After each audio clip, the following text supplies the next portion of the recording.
A winner in any engine, in any car. Champion.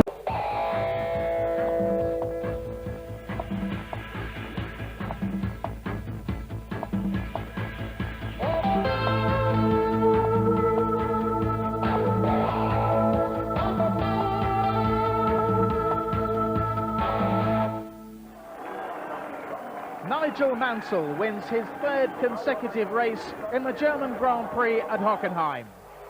But Ayrton Senna and Alain Prost resumed their bitter feud following this incident. Those stories, plus a look at some of the future stars of Formula One in the Formula 3000 race. A look at what's on the menu as we take a gastronomic tour of the Formula One kitchens. And a tribute to one of the great champions of all time, Jim Clark.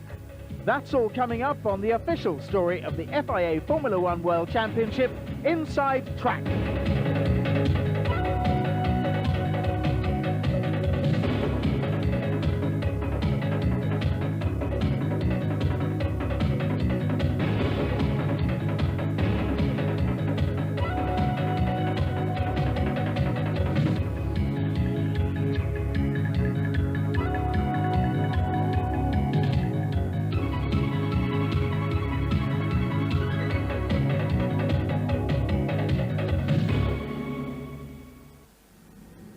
About 85 kilometers south of Frankfurt is the Hockenheim motor racing circuit, since 1986 the permanent home of the German Grand Prix.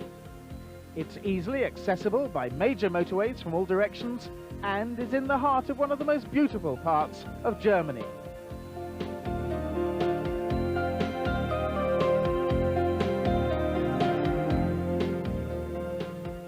Not far from Hockenheim is the quaint medieval city of Heidelberg, known for its university, one of the very first in Europe. Its most famous landmark is the castle overlooking the city and the river Neckar. Heidelberg has a unique ambiance, making it a favorite for visitors all the year round. Certainly the Formula One fraternity enjoys patronizing the cafes and shops in the area. The circuit itself is unique in that all major amenities are easily accessible. The Hotel Motordrome is located just underneath the main grandstand, with access to the best seats in the house by just opening a door.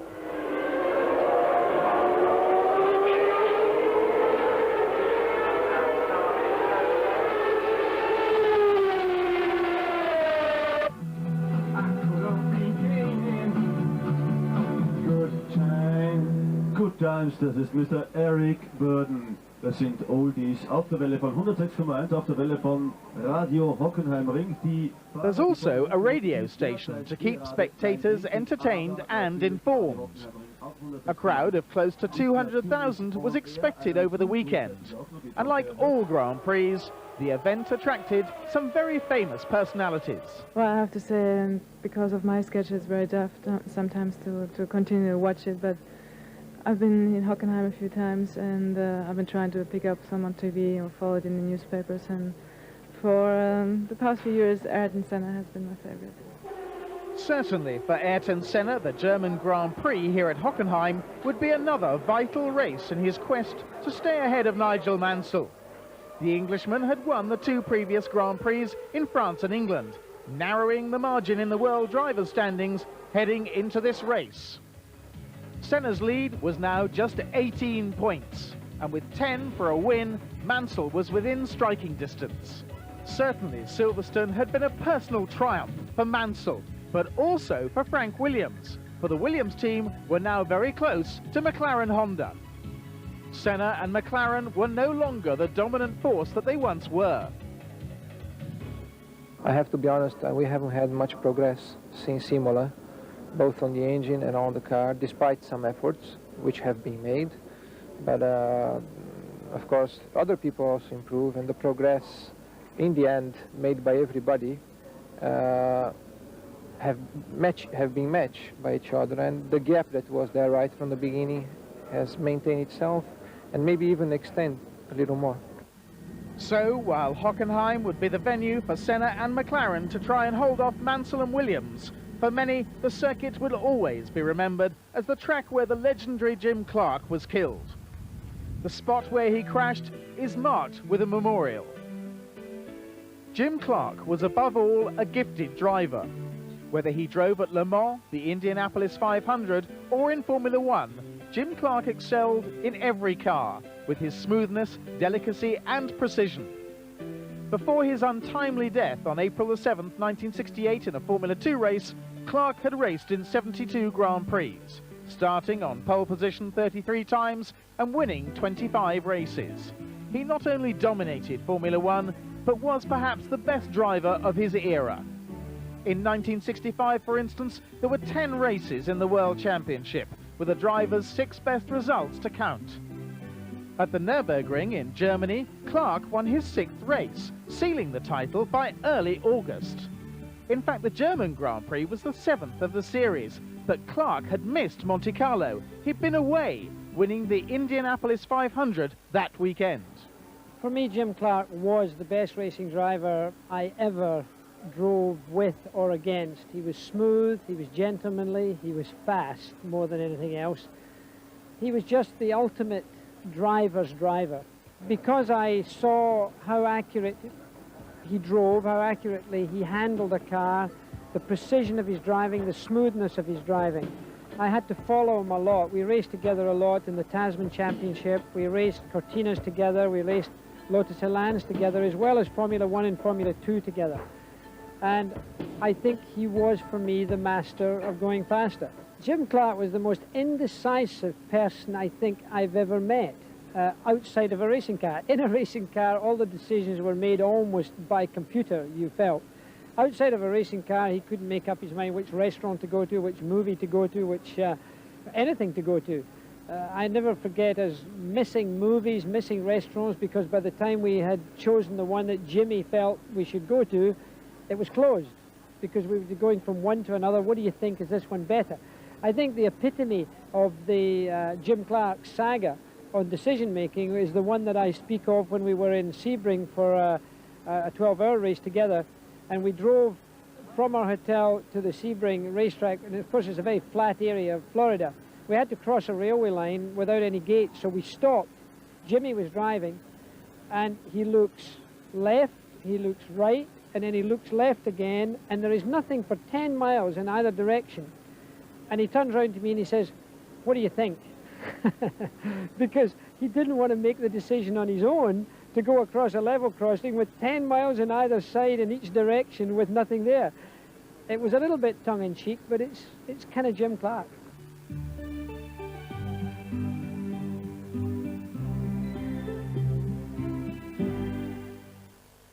Still to come on Inside Track, Satoru Nakajima announces his retirement.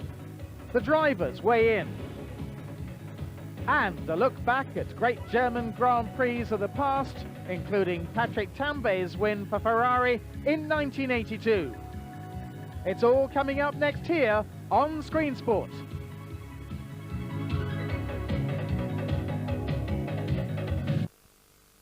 At the first race of the year in Phoenix, and then again at the halfway point in the season, FISA, the governing body of the sport, weighs each driver dressed in overalls with gloves and helmet to facilitate scrutineering during qualifying.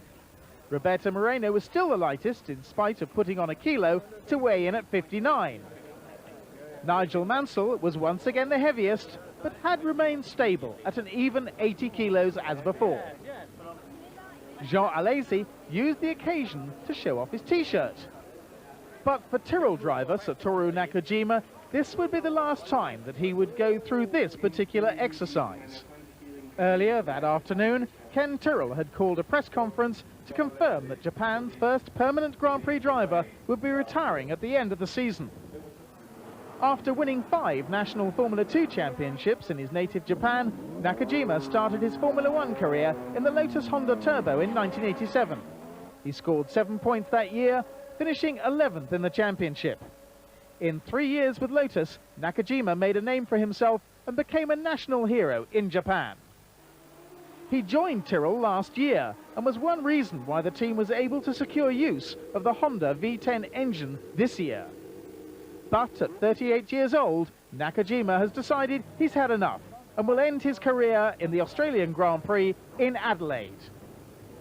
But while this would be Nakajima's last German Grand Prix for 23-year-old Michael Bartels, it would be his first. Bartels will be standing in for Johnny Herbert at Lotus for 4 races, while the Le Mans co-winner fulfills Japanese Formula 3000 commitments.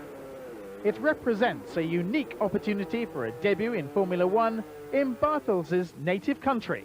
Among some of the interested onlookers in pit lane were former driver and now television commentator Patrick Tambay. Indeed, he won here back in 1982. It was in that race that leader Nelson Piquet, trying to lap Eliseo Salazar at the second chicane, found himself squeezed out by the Chilean ATS driver, putting both cars out of the race and introducing Thai boxing to Grand Prix racing.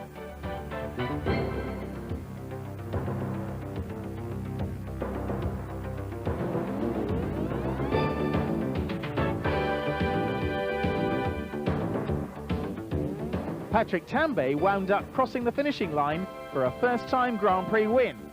René Arnoux was second, Keke Rosberg in the Williams third. Piquet's luck didn't change much the next year when his turbocharged Brabham caught fire, and once again the Brazilian had to make a quick and unscheduled exit from his car. René Arnoux won for Ferrari in a year that saw the Italian team take the Constructors' title, but it was Piquet who took the Drivers' Championship for Brabham. In 1984, another huge crowd was on hand as Alain Prost took pole in the McLaren Tag Porsche. Formula 1 rookie Ayrton Senna found the going tough as he spun his Tolman Hart turbo into the barrier, knocking him out of the race. Prost dominated the event from start to finish, but in the final analysis, his record-breaking 7 wins that season still weren't enough to beat teammate Niki Lauda, who won the World Drivers' title that year by half a point. Michele Alboreto has won 5 Grand Prix in his career, the last coming back in the 1985 German Grand Prix at the Nürburgring. Alain Prost was second in the race, but eventually took the world title, while Jacques Lafitte was third in the Ligier. In 1986, the burning story was fuel, or rather lack of it. Ayrton Senna weaved his car from side to side in order to pick up the last drops of fuel to cross the finishing line. But Alain Prost wasn't so lucky, for he rolled to a halt and, to the fans' amazement, tried to push his car to the line. Nelson Piquet won the race, with Senna second and Mansell third. Piquet won for the second time in a row in 1987, but a year later, Ayrton Senna won the first of 3 consecutive German Grand Prix. The McLaren totally dominant as Senna and Prost finished 1-2. This despite an uncharacteristic spin in the early stages on a wet surface by Prost. The story was much the same in 1989, Senna and Prost on the front row of the grid and the pair finishing in that order. However, the race was marred by Emanuele Pirro's spectacularly demolishing a huge polystyrene block in the escape road at the entrance to the stadium and suffering leg injuries. While Gerhard Berger also demonstrated the dangers of this high-speed circuit when he lost control of his Ferrari.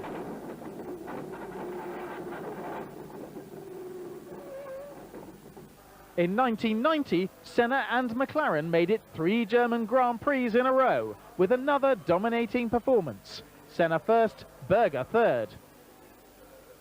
But 1991 would be a completely different story, as McLaren were no longer the dominant force heading into the second half of the season. And when we come back after the break, a look at how qualifying went as Senna and McLaren tried to halt the momentum of Williams, Renault and Mansell. That's coming up next on Inside Track on Screen Sport.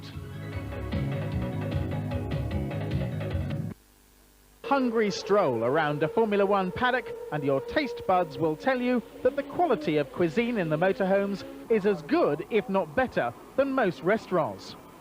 In fact, it's Grand Prix gastronomy. Top quality, international in variety, and quite simply delicious. For the people who run the motorhomes, the day might begin at 6 AM with a trip to the market to pick up the freshest products. Upon returning to the paddock a couple of hours later, the preparation begins.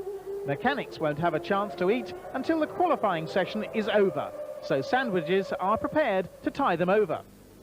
Between 11:30 and 1 comes the casual sitting for lunch, but the workers, those involved, have to wait until after qualifying to eat at around 2:30 p.m. Formula One being what it is, the spirit of competition extends even into the kitchen. Karl-Heinz Zimmermann of the Camel Motorhome takes us on a tour. This is the quietest time of the day? The English. That's the English kitchen from Leighton House. Bravo. Nice dessert, cakes. Did you make them yourself? Oh. Bravo.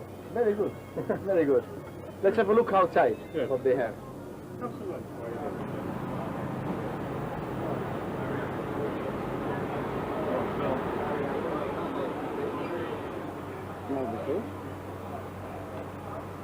What's this? Pasta with tuna fish, peppers and onion. English? Absolutely. Recipe. 100%. English stroke Italian. All right. So half English, half Italian. Half Italian. Very good. Well, before we have seen the English kitchen, now we are at Ligier's kitchen, our friend from France. Bonjour. Bonjour. Tu fais quoi là? Ben, je prépare le melon pour les mécaniciens, melon prosciutto. Et les mécaniciens mangent quand? À 14h30. Bon, bien. Et les sponsors maintenant? Les sponsors en ce moment. So he now prepares the stuff for the mechanics who are going to eat after second practice. And the sponsors, they've just eaten now. Maybe you still see a few out there having their lunch.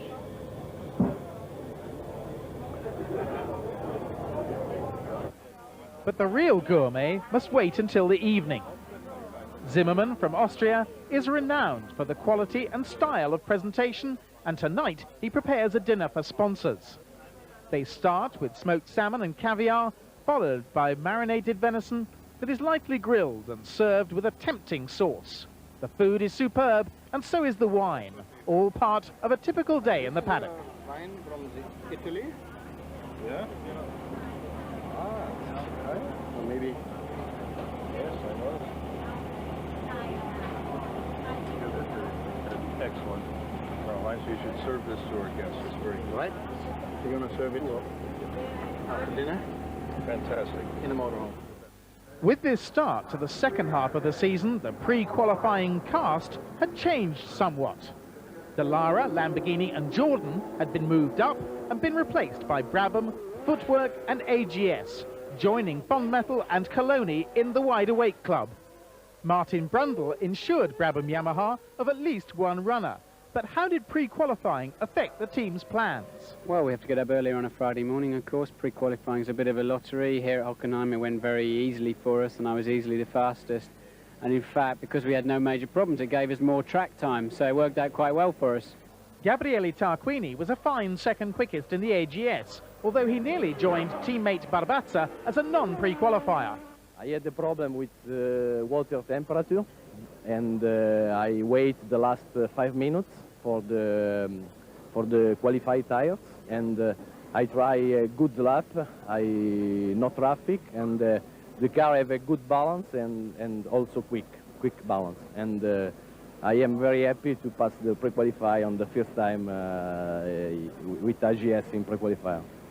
Michele Alboreto made it through pre-qualifying, where rejoining teammate Alex Caffey didn't, and Footwork's man was third quickest, with Mark Blundell completing the top 4 after his first experience with the Wide Awake Club. On this ultra-quick circuit, there were surprises throughout the field in practice.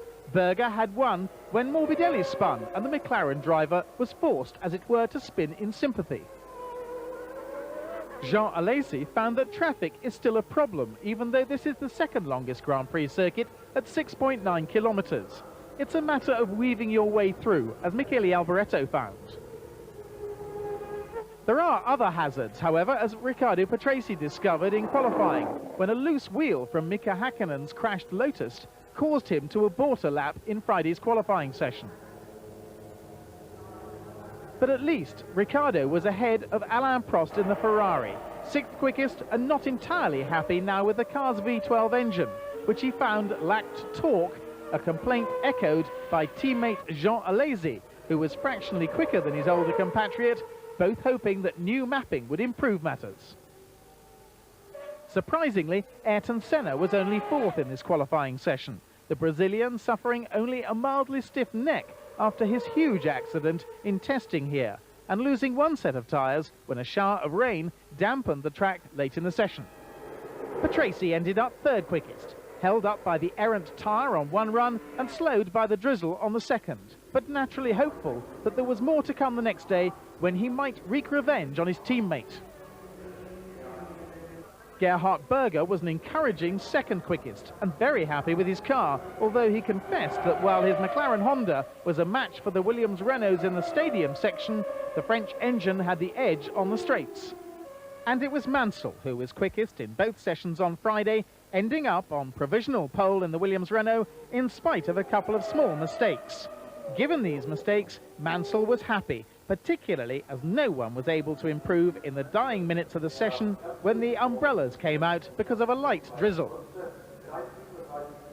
Well, we've got a very, very good balance on the car, which allows us to take a lot of wing off. I think we're running the least wing in the pit lane, and because of that, we're going exceptionally fast down the straight.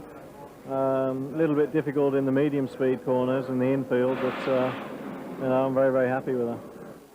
While the conclusion of Friday's qualifying marked the end of the day's action on the circuit for Formula One cars, there was still plenty to see at Hockenheim as the Formula 3000 cars warmed up for Saturday's sixth race in the championship.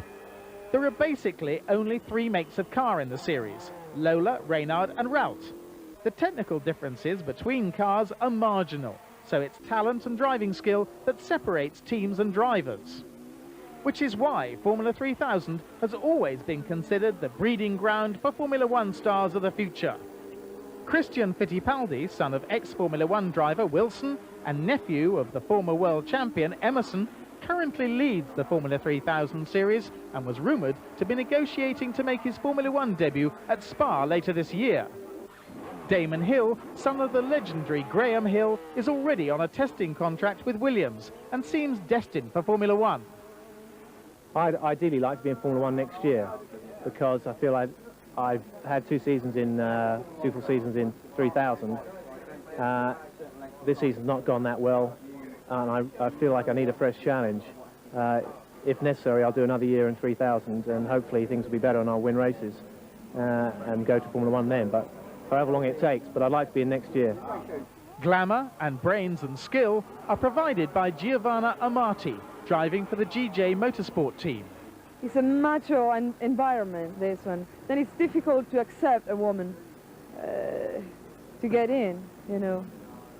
But I'll try anyway, I never give up. Eddie Jordan has enjoyed tremendous success in Formula 3000 in the past and still actively participates in the running of the Barclay team despite his demanding Formula One schedule. Jean Alesi drove for Jordan when the EJR team took the Formula 3000 title in 1989. The Ferrari driver still has plenty of friends in the series. One look up and down pit lane and it was clearly evident that the current Formula One stars are keeping an eye on those who could be threats to their careers in the future. Back to Formula One now, and Saturday's free practice session was just a few minutes old when the session had to be stopped. Eric Comas had crashed out of the Ostkurve chicane, and although he was able to crawl from the wreckage of his crashed Ligier Lamborghini, there was a fair amount of debris on the circuit, and it was clear that the track had to be cleared. Comas himself appeared unhurt as he took off his helmet, although the marshals crowded around him to help him. I don't know what happened exactly. I was flat on 6 just before the second chicane here on Hockenheim, and just before about 50 meters before I brake, the wheel moves a lot and the car goes just a little on the left, and then I spun and I crashed. But I don't know exactly why. Formula One is very cautious about injuries, and although Comas appeared unhurt, he was flown to a nearby hospital for a checkup in case he was suffering concussion. But he was given a clean bit of health and was soon back in the paddock. And how is your health now? It's very good, as yesterday. In fact, I was very shocked after this crash because it was very quick, but the medical bilan is very, very good, nothing at all. So we'll see you tomorrow. Yeah, sure. This was only the start of an incident-packed morning. Senna, for instance, had this hairy moment in front of teammate Berger as they braked for a chicane. Berger took a rocking roller coaster ride onto the dirt out of the first corner, but managed to keep the car fairly straight and didn't hit anything. Gugelmin had a spin on his own oil when his engine blew and sent him off the track at the third chicane, his Leightonhouse-Ilmore nearly bouncing back into the circuit again. And Pierluigi Martini had this little spin in his Minardi Ferrari in the stadium area, which fortunately ended fairly harmlessly for the Italian driver. It was all part of a busy morning, which also saw the world champion having an off at the first chicane. Or was this a visit to inspect the facilities for later in the weekend?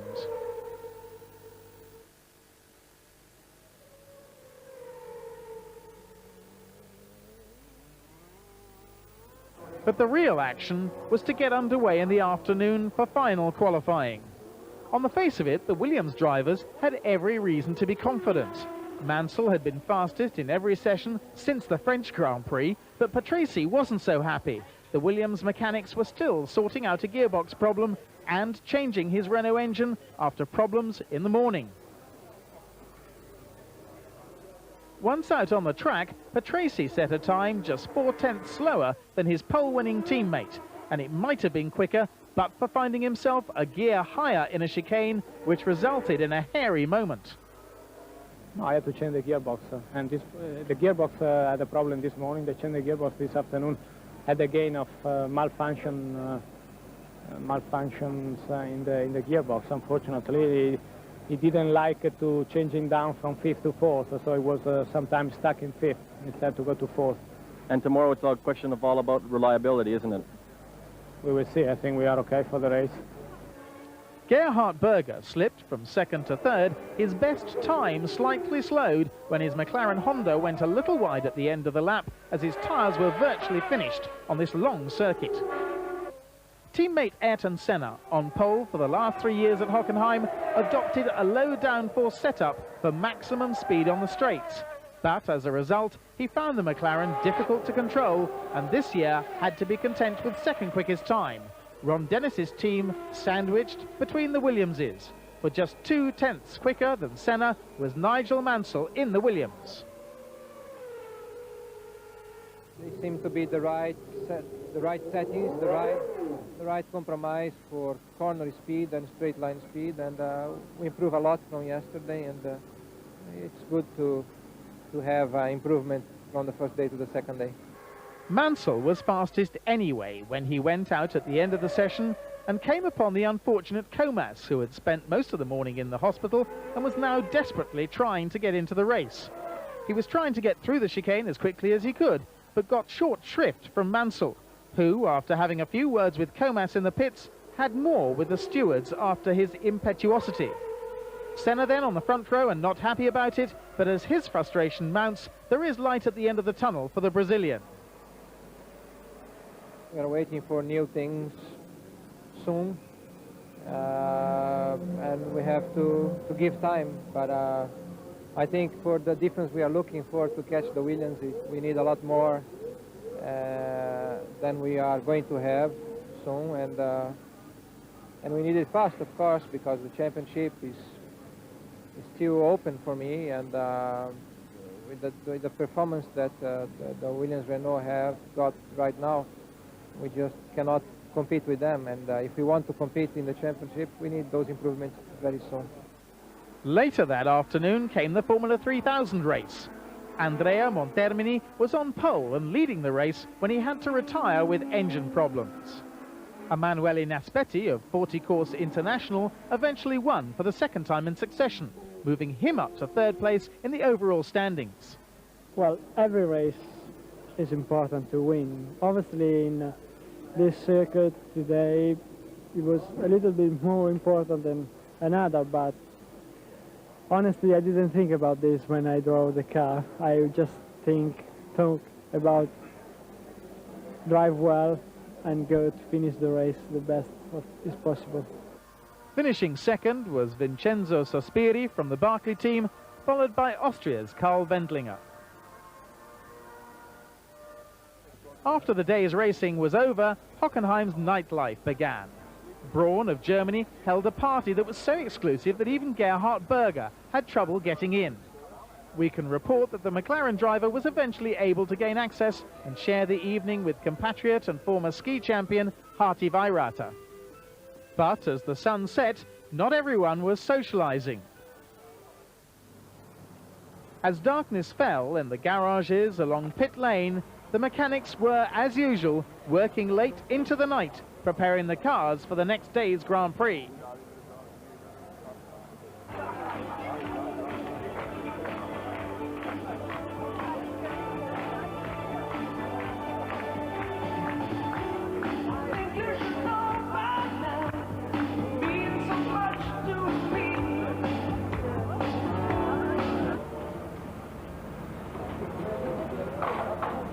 Angesengelt hier unten. Uhren in Dosen. Das ist etwas Neues.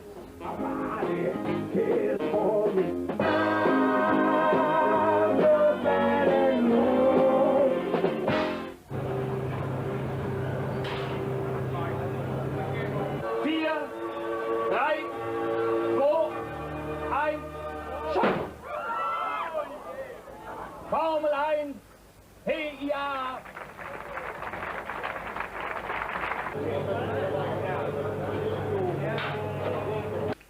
So, while the party continued, so too did the preparations for round 9 of the FIA's Formula One World Championship, the German Grand Prix from Hockenheim, coming up next on Inside Track, here on Screen Sport.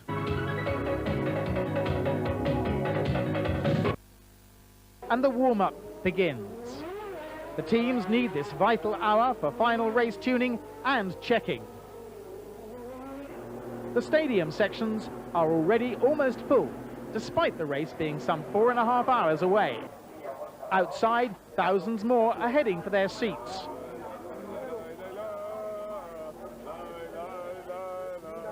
Nigel Mansell seems to be an obvious crowd favourite. While Ayrton Senna, well... At 11 a.m. comes the driver's briefing. FISA President Jean-Marie Balestre and race starter Roland Brunsterrider go through several changes that will be instituted for the race. And drivers were asked to form up on the grid more rapidly.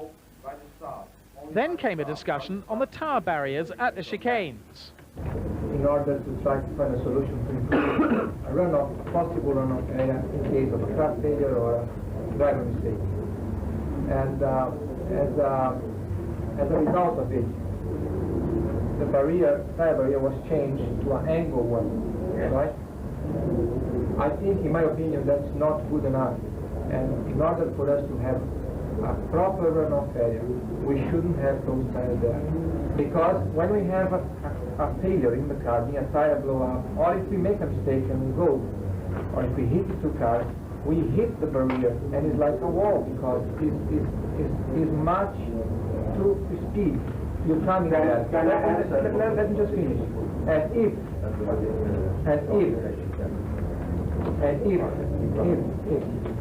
you happen to hit those tires and you don't get hurt by the impact, I know that there was an accident on the third chicane yesterday by an engine failure, okay? And that happened before the chicane when the driver felt the engine was blown. And he decided still to drive through the chicane because to go straight there was a barrier there and he would hit the barrier. By trying to go straight with oil coming out from the back of the car, he went off and he had a crash. If it was a clear road escape, he wouldn't have had the accident. May I answer? What to do to the race? For the race we can do anything.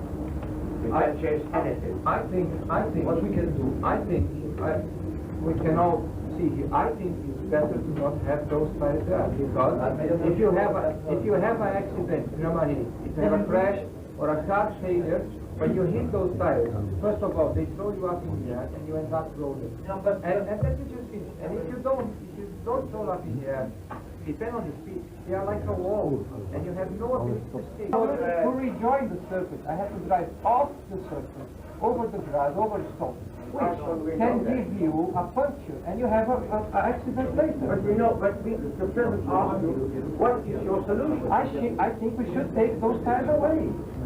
I think just time for move the tire. If we move the tire, we must place. On doit placer au moins les cordes. Fine. That's why I think you put, don't put 1,000 cones. You only have to put 2, 3 cones and not to close the road. So somebody that lose the brake and has to stop, for the marshal to come there, put the cone away and let the guy go. Mr. Mansell, please, okay, we know, we understand that, sir. Please, Mr. Mansell. I agree with a lot what Ayrton has said. I'd just like to establish one thing. If the road is open and someone missed their braking point and goes straight on, what's the time penalty they're going to get? Because for sure... It's excluded. Because it's excluded immediately from the race, huh? No. He has to... Yes. No, he has to stop. No. He must stop and wait for the marshal to give the sign to go. Yes. Sorry, it's not what I mean. Exactly why if you put the cone there, the guy has to stop. If he goes quick, he damages the car, he'll be out anyway. Yes. Okay? So, if you put the cone there, the guy has to stop, and the marshal... And so, as start time approached, Nigel Mansell was on pole, and without doubt, the man to beat. For him, there was nothing ahead but a clear track. Ayrton Senna had seen his huge lead in the World Championship standings whittled down to just 18 points. A top 3 finish would be vital in order to maintain his lead. With the track very rough in some areas, tyres would also be a vital factor today. Gerhard Berger was concerned about the severe blistering he had suffered on both hands at Silverstone. He opted to remove the protective tape. And the usually effusive Ferrari fans were doing their best to get the attention of Jean Alesi. But the Frenchman had other things on his mind. And as we see from Gerhard Berger's McLaren, the cars on the grid with this 45-lap German Grand Prix, Nigel Mansell and Ayrton Senna on the front row, Gerhard Berger and Riccardo Patrese on row 2. Alain Prost and Jean Alesi in the Ferraris on row 3. Then De Cesaris and Piquet, Moreno and Martini. That's the first 10. Then Gachot and Capelli, followed by Nakajima and Modena, Brundle and Gugelmin. The red lights came on, and at the green, Nigel Mansell made a superb start, coming across in front of Ayrton Senna, who didn't start well. Berger overtook him, and the 2 Ferraris got ahead of Riccardo Patrese. At the back of the field, Nicola Larini and Marc Blundell had a spin, but everyone got away apart from Nicola Larini. The Italian driver out of only his second race so far this year, scarcely before it had begun. Meanwhile, at the front of the field, Mansell had already pulled out from Gerhard Berger, then Ayrton Senna, then the 2 Ferraris, Riccardo Patrese, Andrea De Cesaris, and the 2 Benettons.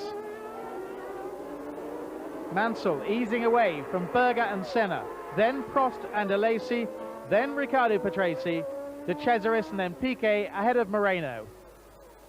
Through the 3rd chicane, and already Mansell putting his stamp on this race, even though it was as early as the first lap.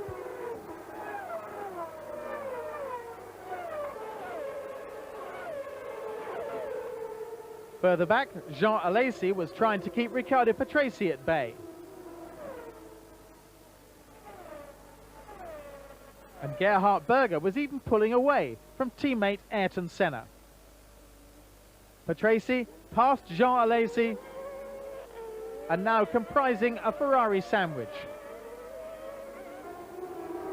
Berger, and then Prost, putting pressure on Ayrton Senna, with Riccardo Patrese making it a trio, and just behind Jean Alesi making it a quartet. But Mansell and Berger were pulling away.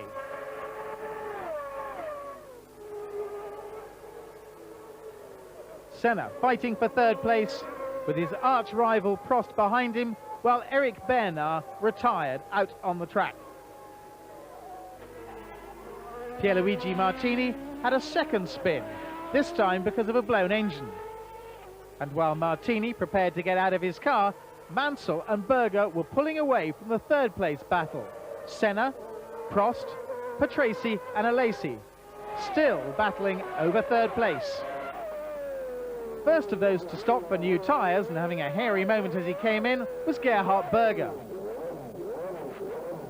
This was a scheduled stop, but what happened next was not scheduled. First of all, there was a flicker of flame at the back of the car. And then there was a problem with the front right wheel. All in all, Berger was stationary for 16 seconds, probably twice as long as he should have been. Joining Minardi Ferrari teammate Pierluigi Martini as a retirement was Gianni Morbidelli, calling over the marshals to put out a small fire at the back of the car.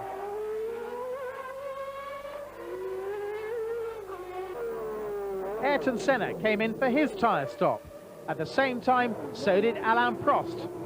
Now it was a battle in the pits, the mechanics against one another. But Ayrton Senna was out first, closely followed by Alain Prost, the two taking up station again out on the circuit, while into the pits came Andrea De Cesaris in the Jordan Ford.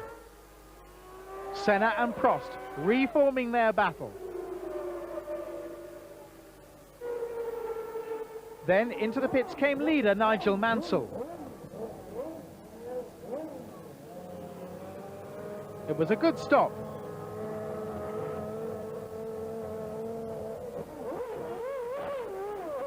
But while he was there, Jean Alesi went past. The Frenchman was not intending to stop for tyres. Patrese now led Alesi and then Mansell. Alesi had started on Goodyear's harder B compound tyre and was hoping to go all the way through the race without a stop. He found himself in the lead when Patrese came in for his scheduled tyre stop.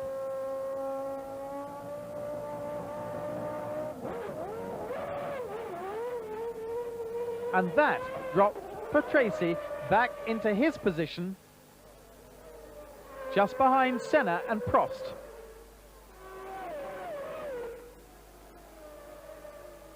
This was now the battle for third place. Alesi, however, was out in the lead. But on his older tyres, he was soon gained on by Nigel Mansell. And on the long drag down to the Ostkurve chicane, Mansell got in the slipstream, pulled out, and went back into the lead again. Alesi down in second place. Patrese was able to make short work of the pair in front of him, getting past Alain Prost fairly easily to slot into fourth place. Just ahead of him was Ayrton Senna, and it infuriated Alain Prost to see Patrese easily overtake Ayrton Senna and move into third place.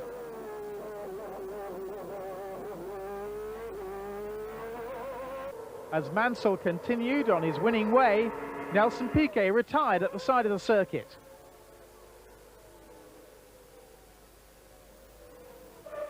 Alesi in second place was then caught by Riccardo Patrese. And Patrese, having reeled in the Ferrari, was able to move up into second place, pushing Alesi down to third.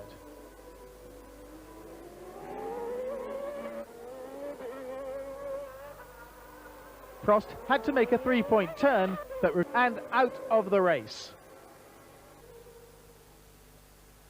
Mansell, however, was safe at Silverstone. Senna then, a retirement on the last lap. No such problems for Nigel Mansell as he took the checkered flag for the third consecutive race. Victory for Mansell, a 1-2 for Williams. On the rostrum, it was Jean-Marie Balestre, the FISA president. From my other drivers, I said I think the best to do is to stay on the circuit and to try to finish with the same set. And you couldn't keep ahead of Riccardo? Not at all. Nigel Mansell's victory brought him 10 points closer to Ayrton Senna in the championship after the Brazilian failed to score. But the race wasn't as easy as it looked for Mansell. It was a tough race for many reasons. One, because the engine is 65% flat out, you have to be very careful with that, and then also the tyres. I think I've listed one of my sets of tyres, and I think Ricardo and I both had the similar problem with a very long brake pedal. It's quite difficult. The 1-2 finish for Williams-Renault put them into a 1-point lead in the Constructors' Championship. Mansell, Patrese and Williams-Renault enjoying a superb season. It looks like I'm very happy for the team because they deserve to be in the lead at this moment. The car is going fantastically well and everybody's doing a great job. And about my race, I think I had the same problem of Nigel, and on the top of those I started 6th out of the grid, so I had to overtake a few people. And now the retirements. We saw Larini, Bernard and Martini and Morbidelli. Suzuki went out with engine problems, so did Hakkinen on this long, fast circuit. Gugelmin went out with a broken gearbox. Perhaps not as many retirements as expected in spite of the heat and the nature of the track itself. Other retirements included Eric Comas after his brave drive, more mechanical problems for Nakajima, Piquet Leto, a misfire for Ivan Capelli, and of course Alain Prost stalled. But the big talking point after the race was not Prost's retirement, but his reaction to it. That was clearly evident when Senna stopped at the same runoff area where Prost was already parked. Both drivers ignored one another and made clear their feelings when interviewed after the race. For sure, because I can't also accept that the FISA, I mean, they put $10,000 fine to Gugelmin or Suzuki, Manico and Silverstone, and they never do anything for top drivers. It's in television, but it should be on television. It's clearly that he overshoot under braking. He risked a lot there. He could have put himself in an accident and also involved me in that. And fortunately, we didn't touch, but it almost cost me an accident there, and he almost cost him an accident too. So, as we head to Hungary for round 10, there's a new twist to Formula One's ever-changing script. While Mansell has edged closer to Senna, Prost has pledged to help unseat the world champion. Round 10 in the Hungarian Grand Prix is next on the Formula One calendar.